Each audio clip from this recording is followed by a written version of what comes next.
this is Cold Turkey 49, and today we're going to be talking about the Greatsword Warrior. Now, I posted a build on the Greatsword Warrior about 3 weeks ago, and over the last 3 weeks I've had a chance to sort of refine things and figure out things as I go. Sometimes things look good on paper, but as you play against opponents and figure stuff out, you find that there are other choices that are superior and that you might have overlooked. So this is kind of a refinement of my previous build, and I really feel like we're getting down to some really solid stuff. So we're going to go through it one step at a time. The first thing we need to talk about is gear. You're playing a Greatsword Warrior, so your first weapon slot is going to be Greatsword. And then in your second weapon slots, you've got some choices. I prefer to go sword in my main hand, shield in my offhand. You don't have to do that. You could go axe main hand, shield offhand, mace main hand, shield offhand. You could go rifle if you don't want either of those.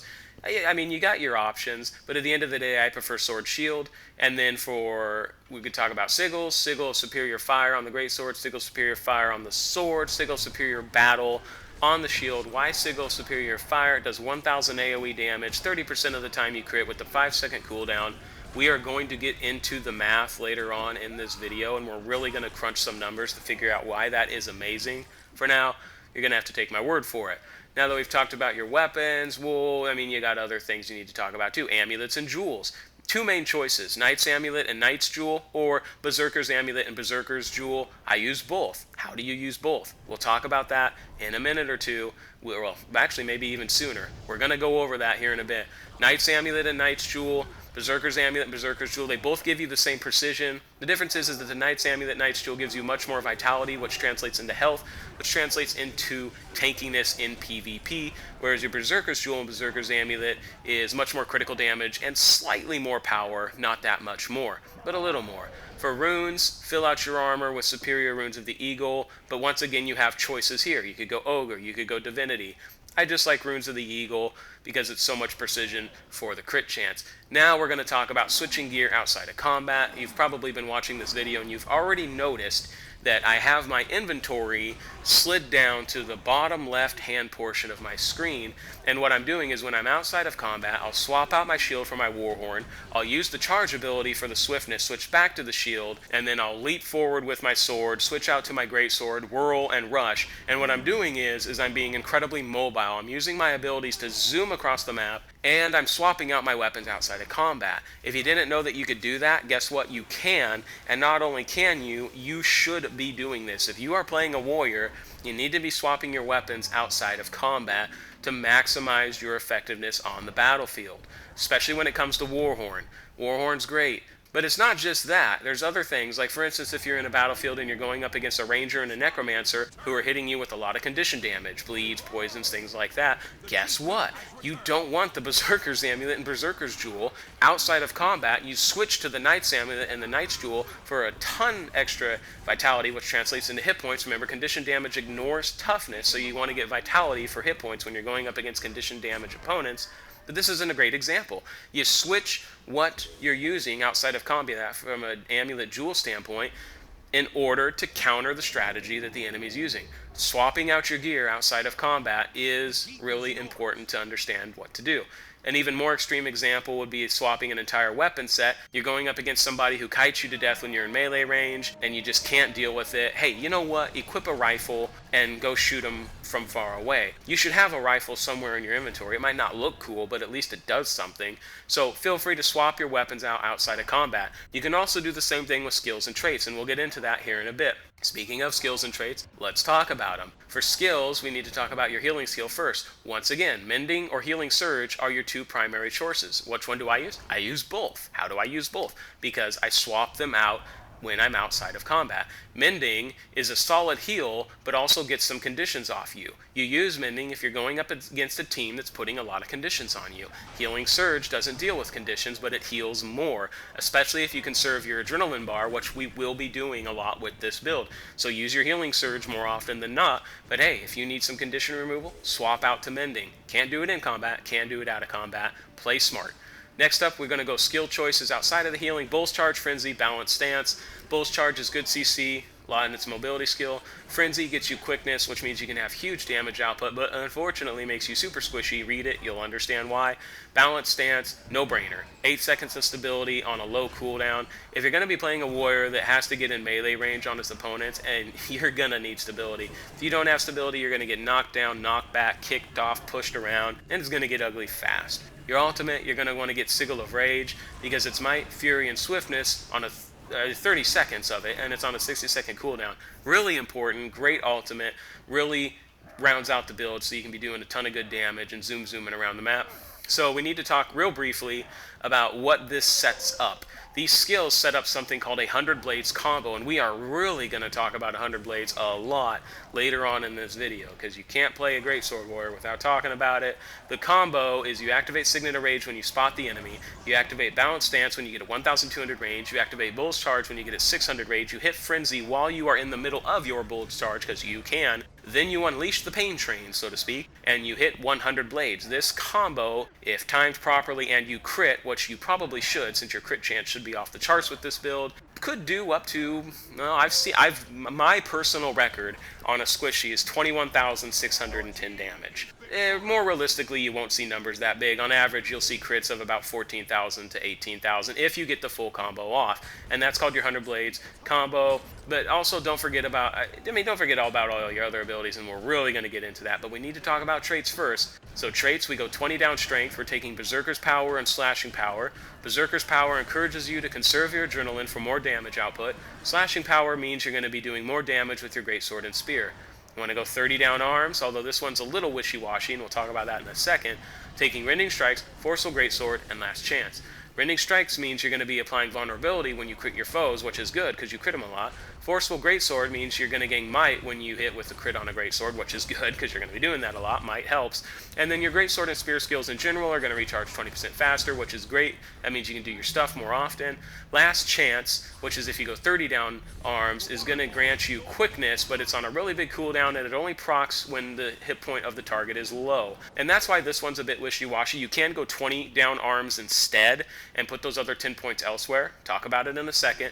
But finally, standard build for this Greatsword Warrior build is to go 20 down Discipline, taking Heightened Focus, Sweet Revenge. Quick note, if you're reading the build on guildwar2builds.com, which is linked to this video and vice versa, you're going to notice, at least at the time of me making this particular commentary build, that on their UI, for some bizarre reason, Sweet Revenge is listed as number 6 and an Adapt tier trait. Wrong. Okay, Sweet Revenge is number 7, and it's a Master tier trait. I've already submitted a bug report to the site. Hopefully they'll fix it. Please, I hope they fix it. Anyway, Heightened Focus encourages you to save adrenaline for more critical hit chance, which really synergizes well with your Berserker's Power from the Strength tree. And then on top of that, Sweet Revenge, wow, I could devote a whole video to this thing. Sweet Revenge is amazing. What happens is if you participate in killing an opponent in any way, shape, or form while you are in Vengeance, you automatically get the rally and don't die. It's crazy. I have been in fights where I have lasted probably 40 to 50 seconds. Probably a third of that is me being on the ground throwing rocks and hammers waiting for my Vengeance to come back up. Because what happens is you go down, you hopefully are able to make sure your opponents can't finish you fast enough. Having allies backing you up really helps with this a lot. Then you hit Vengeance, and you just go in with a Whirl or a Rush or a 100 Blades, something, anything to get some damage on somebody. Then you have Fire Proc as well, which is going to be AoE damage, and then they die. Boom, you are rallied. You will not die, and you can continue the fight. I've been down, back up, killing people, then I go down again, then I get back up and Sweet Vengeance ticks in and I don't die. It's amazing. It's a really amazing trait. And the reason I'm so excited about it and I'm talking about it so much compared to the other traits is I often feel like Sweet Vengeance is overlooked. Because some people say, well, in tournament play that wouldn't work. BS. It actually works great in tournament play because you have allies backing you up that are on Skype and they know you've got Sweet Vengeance, so they know if they can keep the opponents off you just for 3 or 4 seconds, you're going to almost guaranteed rally off of that Vengeance because you're going to participate in a death in some way, shape, or form. GG. Now, we talked about the wishy-washiness of going 30 down arms. Instead, you could go 20 down arms and put 10 points into tactics, grabbing empowered. Going 10 down tactics is going to increase your vitality, which increases your health, which makes you more tanky, which is always good. but when you take the empowered trait, roughly 1.5% extra damage for every single boon you have. This does not include stability for some reason. This works amazing with your ultimate and Warhorn. Effectively means you can be walking around doing an extra 5% damage, which easily makes up for the 5% crit chance loss not going 30 down arms, and on top of that makes you more tanky. So if you want to go 20 down arms and 10 down tactics, go for it. But the standard build is to go 30 down arms and hopefully get that chance at quickness to really rip through opponents. So let's do some math, let's get some numbers out there. So if you have Berserker's Amulet and Berserker's Jewel and you're going 30 down arms, you're going to have 21,662 health with a 57% critical chance and a bonus 48% critical damage. You achieve a full adrenaline bar. Because of the traits we took, now you have a 66% critical chance and an extra 12% damage on crits and non-crits. Wow, your damage output's really starting to skyrocket. Then you have a full adrenaline bar and your ultimate, which is probably going to happen in most serious fights you get because you're going to activate your ultimate right before the fight starts because you're a smart player.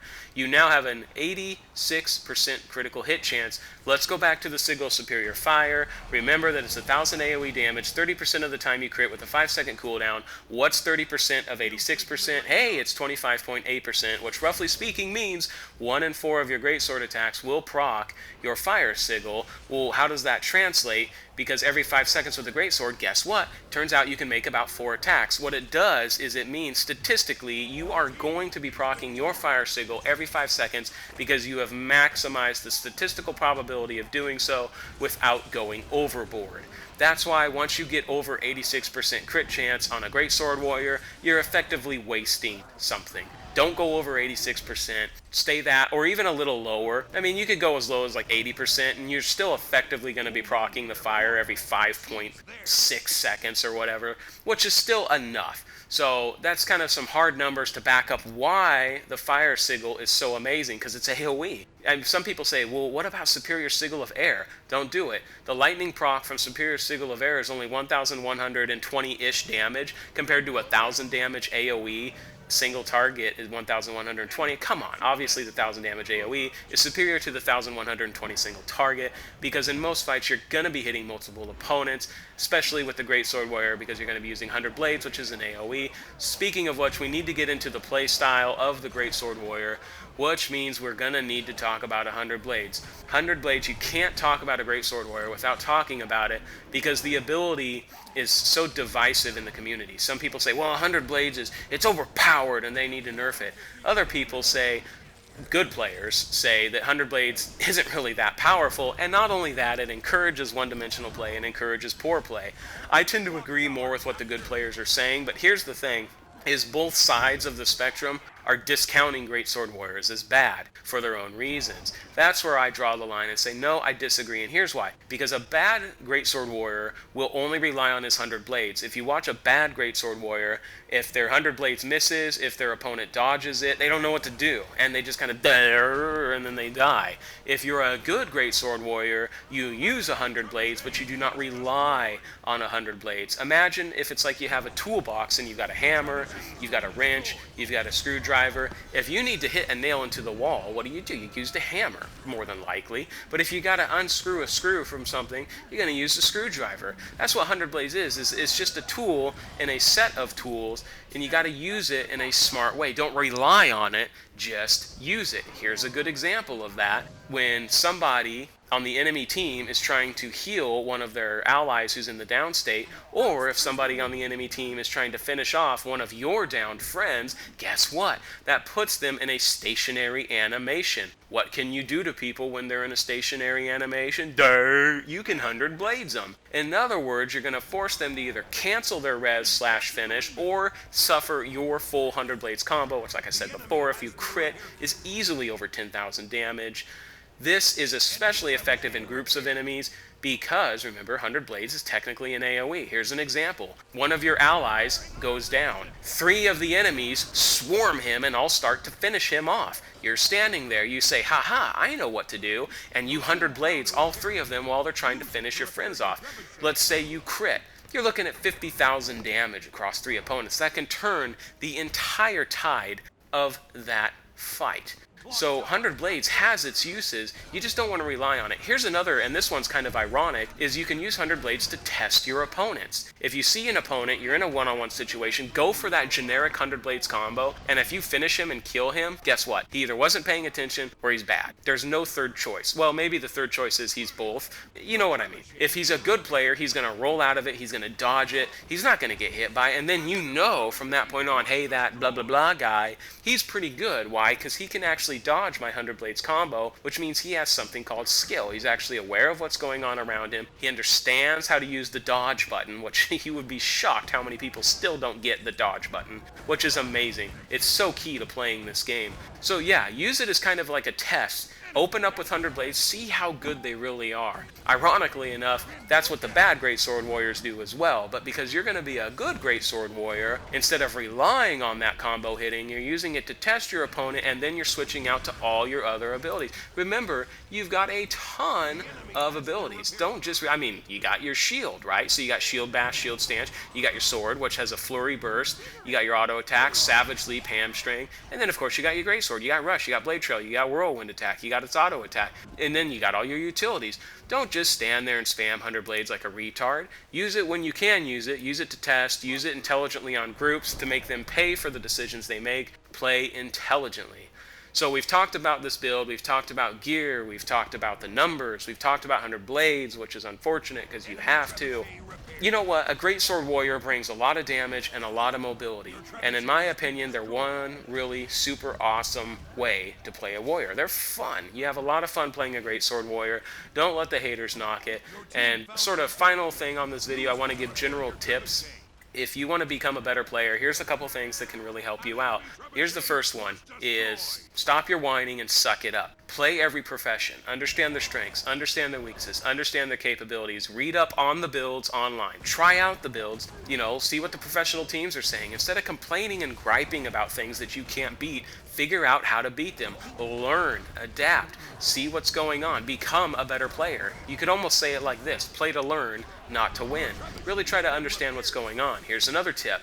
Read the enemy's buff and debuff bar. This is incredibly important, and in my opinion is one of the key factors that separates a good player from a great player. If you're reading the enemy's buff and debuff bar and you've memorized what all the icons mean, which, hey, use flashcards, do what you gotta do, it can really help you execute a solid counter to whatever they're doing. Here's a simple example. Look at a Guardian. The Guardian thinks you're going to stun him. He activates stability. What do you do for that 5-6 seconds when he has stability?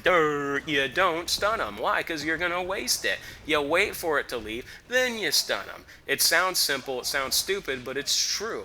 Reading the enemy's buff and debuff bar and knowing what all the icons mean will give you the upper edge in a fight. Final tip to being a good player is don't be afraid to 1v1. When you see your enemy, when you see your opponent, man, get in there and tear it up. If you're afraid to 1v1, you're never going to really build up your skills as a player, especially when it comes to tournaments. Because in tournaments, if you're holding down a point or taking a point, there's so many times where you're going to need to be able to 1v1. So if you're not secure in that, you are a dead weight and you are going to hurt your team probably more than help it. So get out there and 1v1 your opponents. Figure out what they're doing. Figure out how they're playing.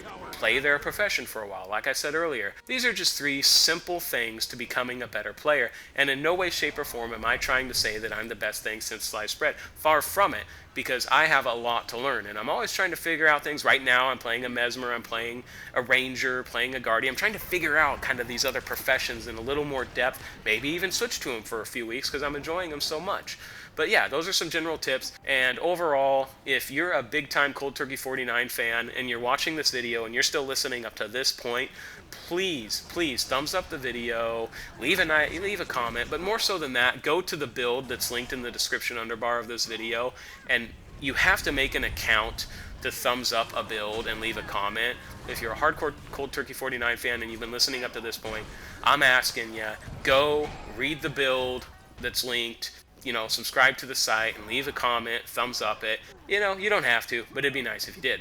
And that pretty much sums up what I wanted to talk about.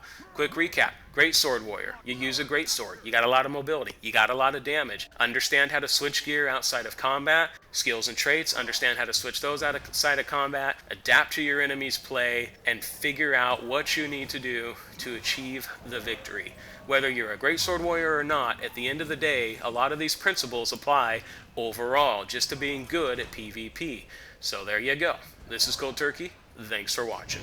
Your team is victorious.